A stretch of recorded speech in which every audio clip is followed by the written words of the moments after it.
Welcome. In this video, I'll show you how to fix Facebook Reels if it's not showing on iPhone. Alright, if you find this video helpful, please leave a like and subscribe to the channel for more such tutorials. Now, first fix here. If you can't see Reels at the bottom, okay, or these tabs, you can go ahead and use search and then just type down videos.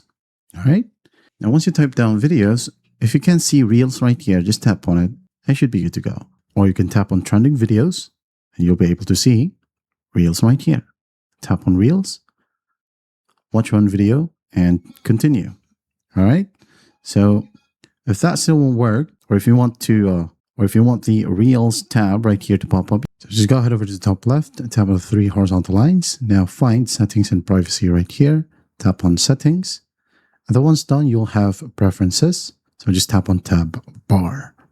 Okay. And you'll be able to customize the bar. And in this section, you'll see Reels. Okay, if it's hidden, make sure that it is set to either auto or pin. Okay, let's tap on pin. Wait for it to load, and once it's pinned, you should now be able to see it right here at the very bottom.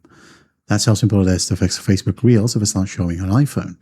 I hope this video helps, and I'll see you in the next one.